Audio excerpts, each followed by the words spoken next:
তোমরা যারা ক্লাস 12 অর্থাৎ দ্বাদশ শ্রেণীর ছাত্রছাত্রী রয়েছো, আজকের ভিডিও তোমাদের জন্য অত্যন্ত গুরুত্বপূর্ণ হতে চলেছে। আজকের ভিডিওতে তোমাদের বাংলার যে মডেল অ্যাক্টিভিটি টাস্ক নাম্বার 2 অর্থাৎ বাংলার যে দ্বিতীয় অ্যাক্টিভিটি টাস্ক রয়েছে তার সম্পূর্ণ উত্তর নিয়ে আলোচনা করব। ভিডিওটি প্রথম থেকে শেষ পর্যন্ত অত্যন্ত মনোযোগ দিয়ে দেখো। আশা করি আজকের ভিডিও তোমাদের অত্যন্ত কাজে লাগবে। এখনই সাবস্ক্রাইব করে নাও বাংলা টিউটর ইউটিউব চ্যানেলকে। আমাদের দেওয়া নোটস, সাজেশনস এবং বিভিন্ন আলোচনামূলক ভিডিও নোটিফিকেশন সঠিক সময়ে পাওয়ার জন্য। ক্লাস 12-এর বাংলার দ্বিতীয় অ্যাক্টিভিটি টাস্কের উত্তর নিয়ে আলোচনা করার আগে তোমাদের উদ্দেশ্যে বলে রাখি, অলরেডি ক্লাস 12-এর বাংলার যে প্রথম অ্যাক্টিভিটি টাস্ক তার উত্তর কিন্তু দেওয়া হয়েছে। যারা এখনও পর্যন্ত দেখোনি তারা অবশ্যই ডিসক্রিপশন বক্সে লিঙ্ক দেওয়া রয়েছে, সেখান থেকে দেখে নিতে পারো ভিডিওটি। এরপর আমরা চলে আসবো তোমাদের দ্বাদশ শ্রেণী অর্থাৎ ক্লাস 12-এর বাংলার যে দ্বিতীয় পার্ট 2 অ্যাক্টিভিটি টাস্ক দেওয়া হয়েছে সেটা একবার দেখে নেব। দেখো, প্রশ্নগুলি দেখে নাও। মোটামুটি 7টি প্রশ্ন দেওয়া আছে। এখানে একটা অথবা দেওয়া রয়েছে, এটাকে ধরে 7টা প্রশ্ন দেওয়া রয়েছে। প্রথম প্রশ্নটা দেখো নেওয়া হয়েছে ভাত গল্প থেকে, দ্বিতীয়টা শিকার কবিতা থেকে, তৃতীয় প্রশ্নটা বিভাব নাটক থেকে, এরই যে অথবা প্রশ্নটা সেটা নানা রঙের দিন নাটক থেকে, তারপরেরটা পড়তে জানে এমন এক মজুরের প্রশ্ন এরকম যে কবিতাটা রয়েছে সেখান থেকে, তারপরে 5 নম্বরটা চোখের জলটা তাদের জন্য, এটা নেওয়া হয়েছে অলৌকিক গল্প থেকে, এবং শেষেরটা গারো পাহাড়ের নিচে যে গদ্যাংশ রয়েছে আমার বাংলা এই গ্রন্থের অন্তর্গত সেখান থেকে। প্রশ্নগুলি দেখে নাও। যারা ডাউনলোড করতে পারোনি ডেসক্রিপশন বক্সে লিঙ্ক দেওয়া রয়েছে, সেখান থেকে অবশ্যই ডাউনলোড করে নাও। এরপর আমরা চলে আসি ক্লাস 12-এর বাংলার মডেল অ্যাক্টিভিটি টাস্ক নম্বর 2 তার সম্পূর্ণ উত্তরে। দেখো, প্রথম প্রশ্ন তোমাদের দেওয়া হয়েছে আসল বাধাটার খোঁজ করা হয় না আর উৎসবের। উৎসবকে সে কোন বাধার খোঁজ করতে চেয়েছিল, কেন তার পক্ষে সেই বাধাটির খোঁজ করা হয়ে উঠল না? এই প্রশ্নটার উত্তর আমরা লিখতে শুরু করব এভাবে। উর্দিতাংশটি প্রখ্যাত কথা সাহিত্যিক মহাশ্বেতা দেবী রচিত ভাত গল্প থেকে গৃহীত হয়েছে। আমরা বাঁদিকে পয়েন্ট করব উৎসবের পরিচয়। লিখব গল্প থেকে জানা যায় উৎসব সুন্দরবন লাগোয়া মাতলা নদীর কাছাকাছি অবস্থিত বাদা অঞ্চলের বাসিন্দা। তার পুরো নাম উৎসব নাইয়া। তার পিতার নাম হরিচরণ নাইয়া।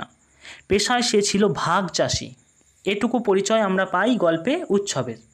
এরপর আমরা বাঁদিকে পয়েন্ট করব উৎসব যে বাদার খোঁজ পেতে চেয়েছিল। বাঁদিকে পয়েন্ট করব এবং লিখব উৎসব বাসিনীর মনিব বাড়িতে এসে দেখেছিল রকমারি ভাতের প্রাচুর্য। বাসিনীর কাছে সে জানতে পেরেছিল মনিবদের রকমারি ধান চালের প্রাচুর্য বাদার দৌলতে। উৎসব নিজেও বাদা অঞ্চলের চাষি, কিন্তু সে যে বাদা অঞ্চলে চাষ করত সেখানে শুধু শাক পাতা ছাড়া আর কোনো ফসলের প্রাচুর্য কখনো দেখেনি। তাই উৎসবের মনে প্রবল কৌতূহল জেগেছিল যে বাদায় রকমারি ধান জন্মায় সেই আসল বাদা নিজের চোখে দেখার।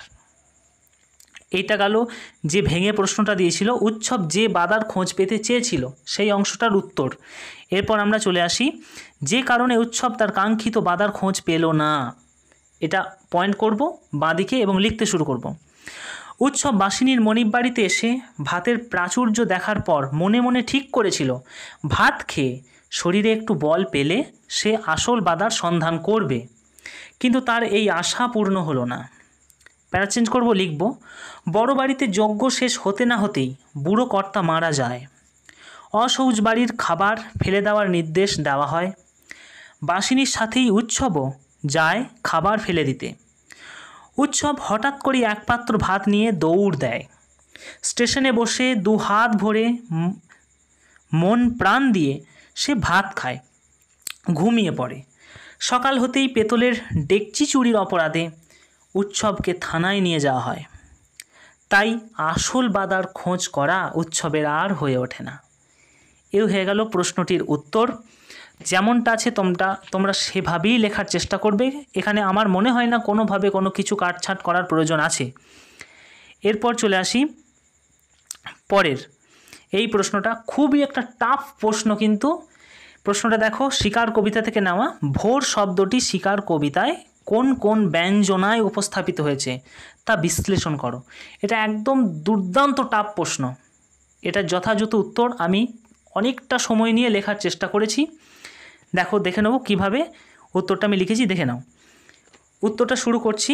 শিকার কবিতায় জীবনানন্দ দাশ একটাই ভোরের পরিবেশকে দুবার দুই ভিন্ন ঘটনার মোড়কে বিভক্ত করে দেখিয়েছেন। দাঁড়ালো ভোর শব্দটিকে দুবার প্রয়োগ করেছেন দুই পৃথক ব্যঞ্জনা নির্মাণের উদ্দেশ্যে। এরপর আমরা বাঁদিকে পয়েন্ট করব প্রথম ভোরের ব্যঞ্জনা। লিখতে শুরু করব। কবিতায় প্রথম ভোরের প্রেক্ষাপটে কবি শান্ত সবুজ এক বন প্রান্তরকে সামনে রেখে তুলে ধরেছেন প্রকৃতির চিত্রময়তা কবি দেখিয়েছেন। এরপর আমরা 1-2 করে লিখব। ক, ভোরের আকাশ ঘাস ফড়িংয়ের দেহের মতো কোমল নীল।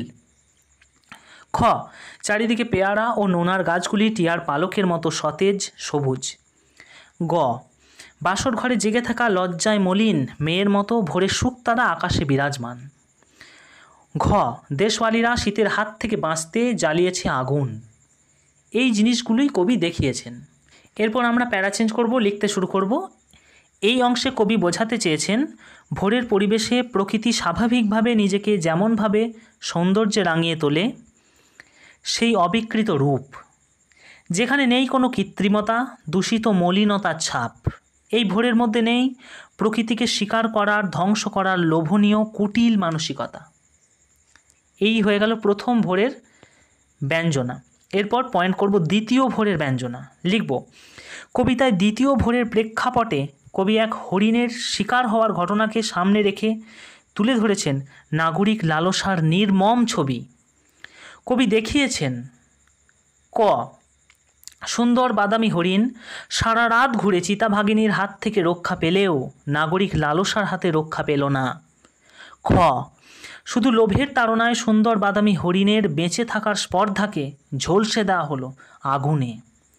গ, শুধু আজকে নয়, দীর্ঘদিন ধরে চলে আসছে নাগরিক মানুষের লালসা পরিতৃপ্তির এই বিধ্বংসী উপায় হরিণ শিকার। প্যারা চেঞ্জ করে লিখতে শুরু করব। এই অংশে কবি বোঝাতে চেয়েছেন প্রকৃতির হাতে জীবের রেহাই হলেও নাগরিক লালসার কাছে জীবের মুক্তি নেই। নাগরিক সভ্যতার অদম্য লালসার কাছে প্রকৃতি নিরুপায়। প্রকৃতির বুকে আনন্দে বাঁচতে চাওয়া নাগরিক লালসার কাছে মূল্যহীন।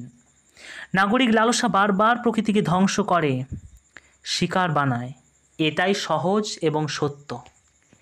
এই হয়ে গেল এই প্রশ্নটার একটা যথাযথ উত্তর। তোমরা হুবহু এইভাবেই লেখার চেষ্টা করবে। অনেক খেটে অনেক পরিশ্রম করে এই উত্তরগুলো তৈরি করা। যদি ভালো লাগে অবশ্যই একটি লাইক করে দেবে। এরপর আমরা চলে আসি 3 প্রশ্ন, তার উত্তর। প্রশ্নটা ছিল বুদ্ধিটা কি করে এলো তা বলি। বুদ্ধিটা কি, কিভাবে তা বক্তার মাথায় এসেছিল।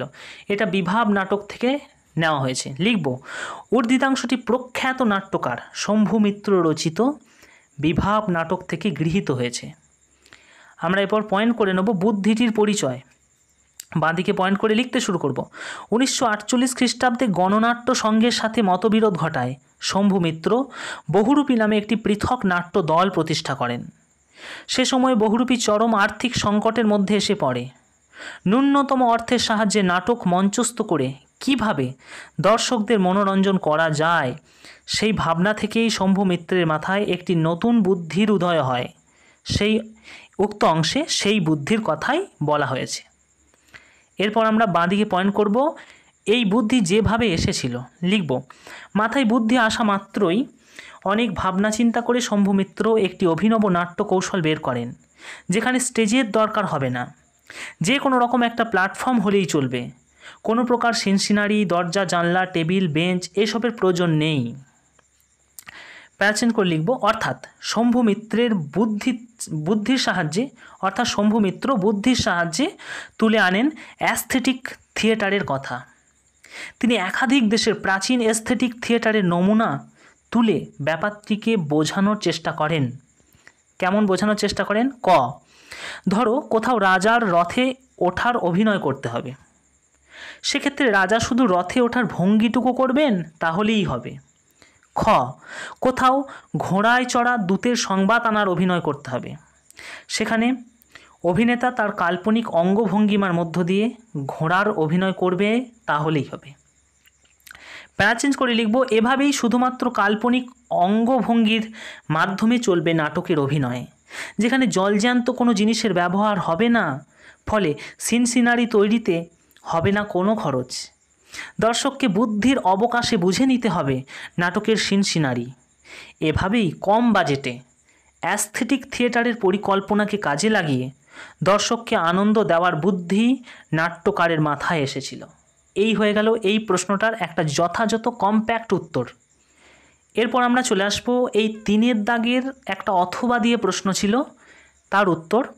প্রশ্নটা ছিল দেখো, 3 দাগের অথবা দিয়ে, নাট্যাভিনয় একটি পবিত্র শিল্প।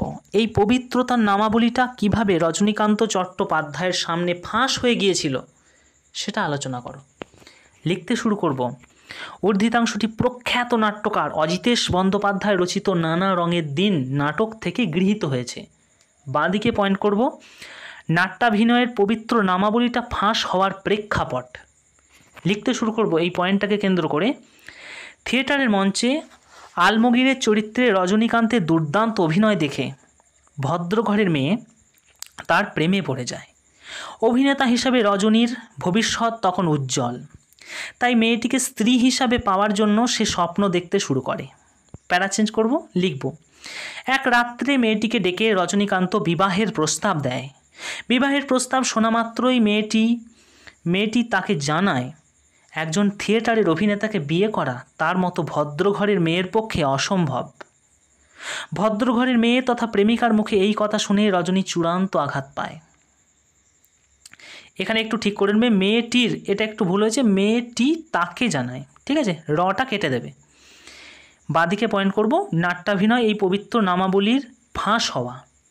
লিখব, সেই রাত্রেই থিয়েটার জগতের নামকরা অভিনেতা রজনীকান্ত মোক্ষম বুঝতে পারে থিয়েটারের অভিনেতাকে কেউ মন থেকে ভালোবাসে না, শ্রদ্ধা করে না, শুধু অভিনয়টুকু দেখে হাততালি দেয়। বাস্তব সমাজ থিয়েটারের অভিনেতাকে শুধুই ঘৃণা করে। থিয়েটারের অভিনেতার সাথে কেউ সামাজিক সম্পর্ক রাখতে চায় না।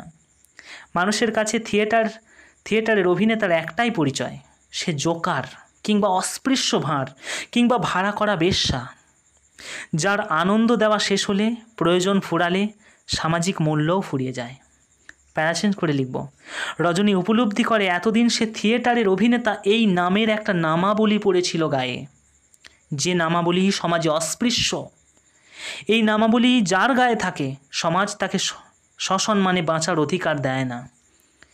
এভাবেই প্রেমিকার দেওয়া প্রত্যাখ্যানকে সামনে রেখে রজনীর চোখের সামনে নাট্যাভিনয় একটা পবিত্র শিল্প, এই উপলব্ধির এক ঘৃণা বা এক ঘৃণ্য পরিচয় ফাঁস হয়ে গিয়েছিল। এই হয়ে গেল এই প্রশ্নটার একটা যথাযথ উত্তর। এরপর আমরা চলে আসি 4 প্রশ্ন, কত সব খবর কত সব প্রশ্ন। পড়তে জানে এমন এক মজুরের প্রশ্ন কবিতায় কিভাবে এই সব খবর আর প্রশ্ন উচ্চারিত হয়েছে।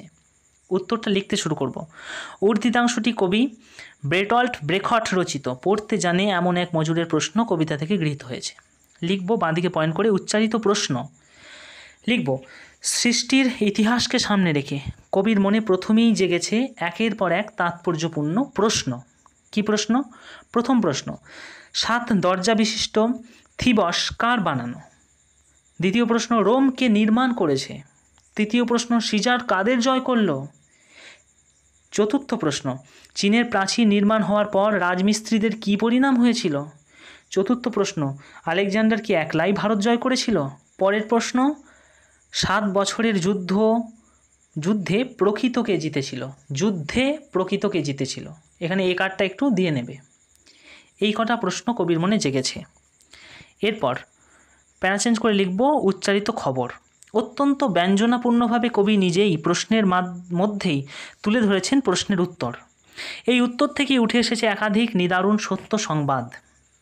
প্যারা চেঞ্জ করে লিখব, তিনি বোঝাতে চেয়েছেন যে কোনো উল্লেখযোগ্য কীর্তিতে সাধারণ শ্রমজীবী মানুষের ভূমিকাই থাকে প্রধান, কিন্তু ইতিহাস হাজারো সুন্দর নির্মাণের পিছনে থাকা শ্রমজীবী মানুষদের প্রাপ্য মর্যাদাটুকু দেয় না। ইতিহাস কেবল মর্যাদা দেয় সাম্রাজ্যবাদী শক্তির। প্যারা চেঞ্জ করে লিখবে, ইতিহাস প্রকৃত রচনা করে শ্রমজীবী মানুষের শ্রম, কিন্তু দুঃখের বিষয় প্রচলিত ইতিহাসের গ্রন্থে শ্রমজীবী মানুষের আত্মত্যাগের সত্য কথাকে জেনে শুনে মুছে দেওয়া হয়। ইতিহাসের পাতায় নীরবে থেকে যায় শ্রমজীবী মানুষগুলোর কথা। পৃথিবীর ইতিহাসের দিকে তাকিয়ে কবি দেখেছেন এই রকম অসাম্যের অন্ত নেই। এই অসাম্য সেই প্রাচীন যুগ থেকে চলতেই থেকেছে, এখনও চলছে। মানুষের মনে থেকে রয়ে যাচ্ছে শুধু প্রশ্নের ছাপ। এই হয়ে গেল এই প্রশ্নটার উত্তর। এরপর আমরা চলে আসি 5 প্রশ্নটা। চোখের জলটা তাদের জন্য, কার চোখে জল, কাদের জন্য, কেন তার চোখে জল এসেছিল। এখানে 3-4টে কেটে কেটে প্রশ্ন আছে, লিখব। অর্ধিতাংশটি প্রখ্যাত পাঞ্জাবি সাহিত্যিক কর্তার সিং দুগ্গল রচিত অলৌকিক নামাঙ্কিত গল্প থেকে গৃহীত হয়েছে। এরপর আমরা একটু প্যারাচেঞ্জ করে লিখব। অর্ধিতাংশে গল্পের কথক স্বয়ং কর্তার সিং দুগ্গলের চোখের জলের কথা বলা হয়েছে। বাঁদিকে পয়েন্ট করব, যাদের জন্য চোখের জল উৎসর্গ করেছিলেন। লিখব, শুধুমাত্র গুরু নানকের আদর্শকে অক্ষুণ্ণ রাখতে, মৃত্যু ভয়কে উপেক্ষা করে অভুক্ত দেশবাসীর মুখে অন্ন তুলে দেওয়ার জন্য যে মানুষগুলি জীবন পর্যন্ত উৎসর্গ করেছিল, তাদের জন্যই গল্পের কথক তার চোখের জল উৎসর্গ করেছিলেন। এরপর আমরা বাঁদিকে পয়েন্ট করব, চোখের জল আসার কারণ। লিখব, কথক কর্তার সিং দুগ্গল একবার গুরু নানকের আদর্শের পরিণামে মানুষের আত্মবলিদানের এক অমর কাহিনী শুনেছিলেন। জানতে পেরেছিলেন পাঞ্জা সাহেবে গুরু নানক তার অলৌকিক শক্তির দ্বারা শিষ্যের তৃষ্ণা নিবারণ করেছিলেন। তাই পাঞ্জা সাহেবের মানুষেরা মেনে চলত গুরু নানকের মহৎ আদর্শ। একটু ড্যাশ দিয়ে লিখবে, পাঞ্জা সাহেব থেকে কোনো মানুষ অভুক্ত ফিরে যাবে না। এই আদর্শকে অক্ষুণ্ণ রাখতে ভারতের স্বাধীনতা আন্দোলনের সময় অভুক্ত বন্দীদের খাওয়াতে পাঞ্জা সাহেবের মানুষ জীবন বিসর্জন দিতে ভয় করেনি। জয় নিরঙ্কার নানকের এই অমর ধ্বনি সামনে রেখে মানুষ চলন্ত ট্রেন থামিয়েছিল বুকে রক্ত দিয়ে। এই মহতী কাহিনী শোনার পরেই কথকের চোখের জলের ধারা নেমে এসেছিল। প্যারাচেঞ্জ করে লিখব, হাত দিয়ে নানক পাথরের চাই থামিয়েছিলেন। এই ঘটনা শুনে যে কথক একসময় হেসেছিলেন, মনে করেছিলেন অলৌকিক। গুরুর আদর্শকে সামনে রেখে মানুষের আত্মবলিদান দেখে তিনি বুঝতে পেরেছিলেন এ জগতে অলৌকিক অবান্তর বলে কিছুই নেই। আদর্শ আর বিশ্বাসের কাছে সবই সম্ভব। তাই গুরুর আদর্শের কাছে জীবন পর্যন্ত উৎসর্গ করতে পেরেছিলেন যে মহতী মানুষগুলি, তাদের জন্যই কথকের চোখে জল এসেছিল। এই হয়ে গেল এই প্রশ্নটির যথাযথ উত্তর। এরপর আমরা চলে আসবো শেষ প্রশ্ন। গারো পাহাড়ের নিচে গদ্যাংশ অনুসারে হাতিবেগার আইনের বিবরণ দাও। লিখব, সাহিত্যিক সুভাষ মুখোপাধ্যায় তার আমার বাংলা নামক গদ্যগ্রন্থে গারো পাহাড়ের নিচে গদ্যাংশে হাতিবেগার নামক এক মর্মান্তিক প্রথার কথা উল্লেখ করেছেন। প্যারাচেঞ্জ করব, পয়েন্ট করব বাঁদিকে, হাতিবেগার প্রথার বিবরণ।